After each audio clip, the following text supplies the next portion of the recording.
In the meantime, let me just thank Ambassador Suren Kumar and Chair for inviting me here. And as I'm not quoting, but sort of saying that Ambassador Suren Kumar did warn me that I'm entering the closed guild of the Indian diplomats. So I better be careful about what I say. But I take the liberty of being the economist to say what maybe an academic, as one of our academic friends said, to go ahead and make it slightly different from what the others have said. In my 13 minutes, I actually propose to take you very quickly through some economic facts of the India-US relationship, and then come to the last two slides, which I think are the important ones. So please don't mind my rushing through the first 8 slides, I think, because they, I think, are just the background. So the first one is the trade, and I stand corrected by Ambassador Lalit Mansingh.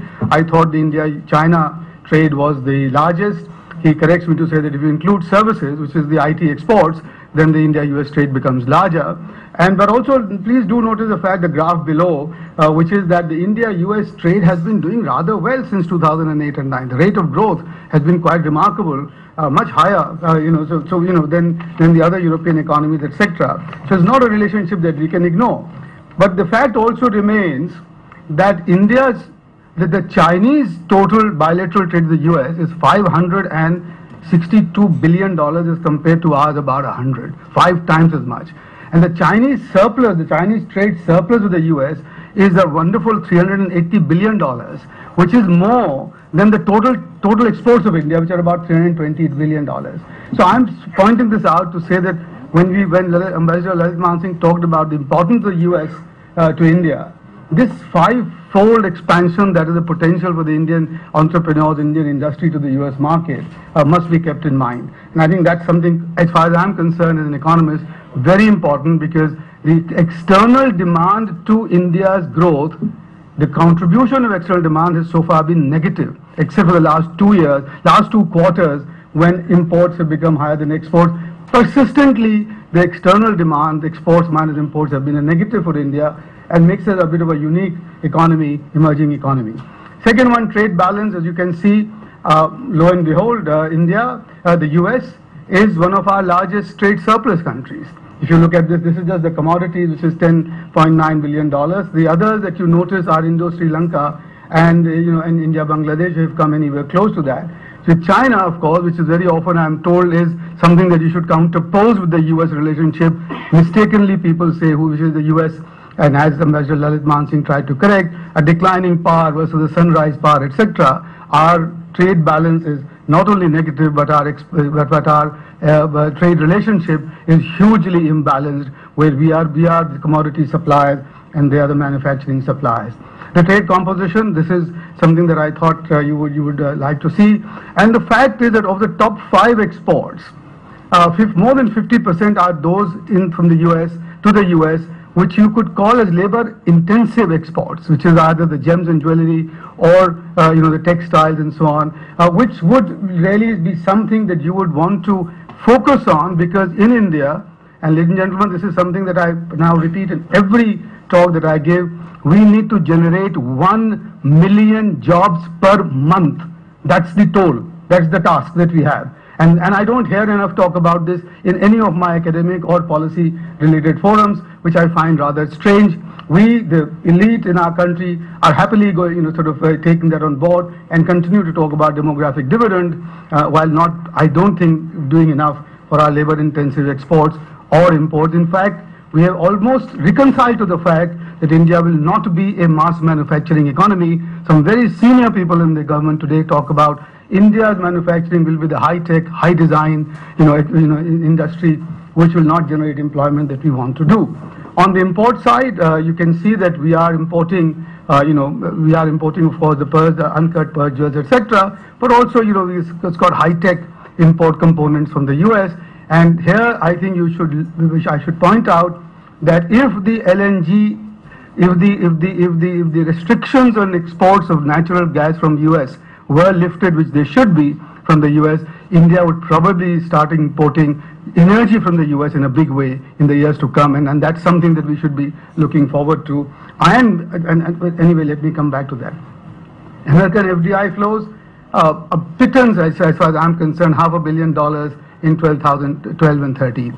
In that year alone, in China, the Americans invested $3.4 billion, which is really now coming to a tail end, as it were, because you can't really distinguish, because the largest FDI sources for China are Hong Kong and Taiwan, and Hong Kong you don't know how to divide, like we don't know how to divide our Mauritius FDI sort of sources.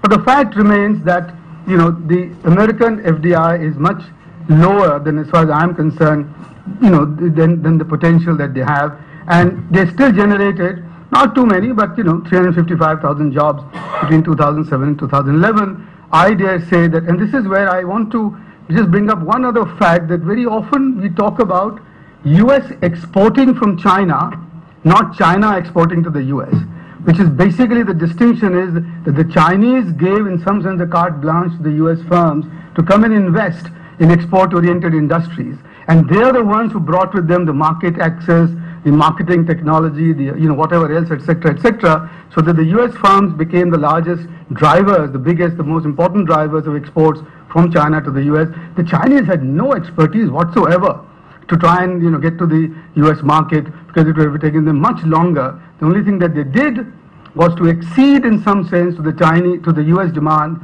when the WTO extension for China came up. And the US drove a very hard bargain, and the Chinese in some sense says that's acceptable to us, and they did that, which is then what led them into this exports drive that to the US market, which is now, as I said, is $500 billion. But thus the reverse also is there, that India, and this is what the US should recognize about India. Indian firms have now exported $4.4 billion worth between 1999 to 2009 of investment into the US. And they have generated, according to several studies, more than 100,000 American jobs in America. So it's not something, and I've known when I was the head of FICCI, governors after governors of small states coming to FICCI and CII requesting for investment in areas where the employment in the US was not being generated and where the unemployment was high. But on the other hand, China too, and that's the bilateral relation that we talk about, they exported $14 billion worth in only 2013 in mergers and acquisitions and takeovers, and some of the details are given there, the 82. The other important fact, which is really for me extremely important, but I'll not get into that, is the Indian diaspora. Ambassador Bajpai referred to him. There was just one person in his class who had a relative. Today, the Indian is 3 million people of Indian origin are in the US, with perhaps the highest per capita income, except perhaps the Jewish community. That too, figures I could not get, but we are quite comparable, as the table will show. That just shows that Indian community in the US, though only 1% of the total population, less than that, is now one of the drivers of the Indian social economic, the US social economic, and gradually also the political scene. So that is something that we can build upon. This is again some details which I'm not going to spend much time on, because I want to get on to the to the other thing. But the fact is that there are a large number of very big Indian companies which are mentioned here, which are generating the employment, the much needed employment in the US. So therefore, there is something that we can use it, they have a leverage in the US, and I'm sure the US authorities recognize, while doing whatever they're doing, that India is a source of employment generation in the US economy. These are some of the current irritants in the Indo-US ties on the economic side. You've talked about the l'affaire Devyani in some detail.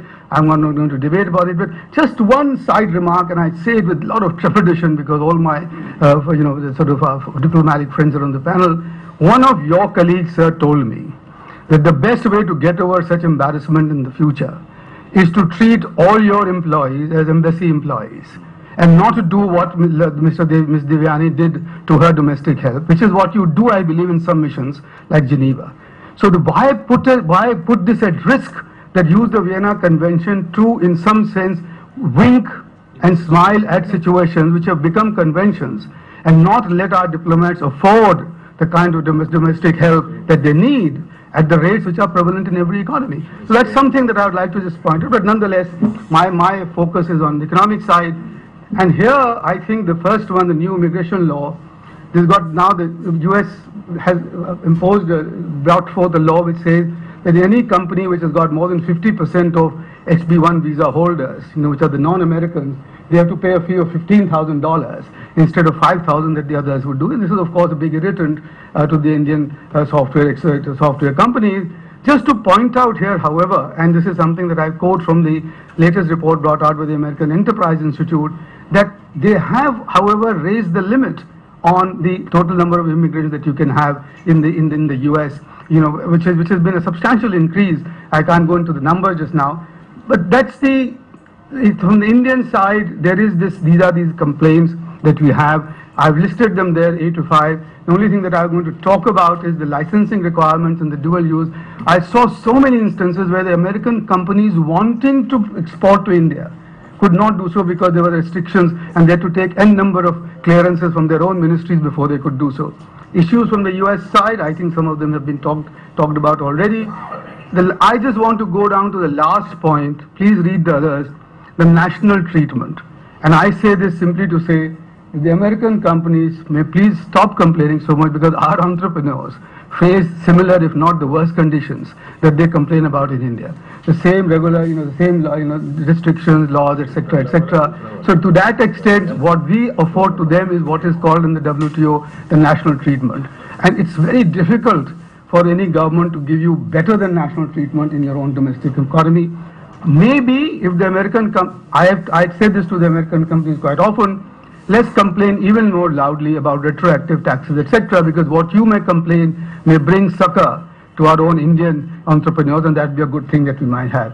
I want to come to this last slide, and which is the conclusion, and I've got, I hope, 2 minutes for that. The Indian-US relationship, and I wrote this in a paper brought out by the Center for New American Security just prior to the Obama visit, will never be that of an alliance or that of an ally, etc. I gave the example of the US-French relationship, where there are two societies, two cultures, two sovereigns who will agree to be partners, but no more than that, and they will have their own, sort of own trajectory, as it were, and own worldview towards to the rest of the things. But I then divided the relationship in India, between India and US, into 3, which is the government to government, business to business, and people to people. And I said it is important for us in India to look at those 3 differently, because the steadiest of them have been the people to people relationship. The 3 million diaspora there, the Americans who have come here, etc., and they've in some sense been the bedrock of our relationship, but have also created a kind of complacency in the Indian elite, because we all know that our nephews and children, etc., are there, so things will be all right. And I think that is something that we need to work on. The G2G have been the most volatile and unpredictable 1960s onwards, and a degree of mistrust and adversarial relationship continues to persist in that relationship. I suspect because of India's effort to become a global power before it has the material wherewithal to do so. And therefore become a global power is the head of almost like a head of a trade union, the G77, the UNCTAD, the non-alignment and so on, and therefore bringing a sort of unreality to our trying to punch above the weight in our relationship and our things of the global on the global governance, the high table of global governance. I remind everybody of Deng's own dictum to China: your time will come. Just put down your lights, put down your flaps, and get on to the domestic task, and then try for that.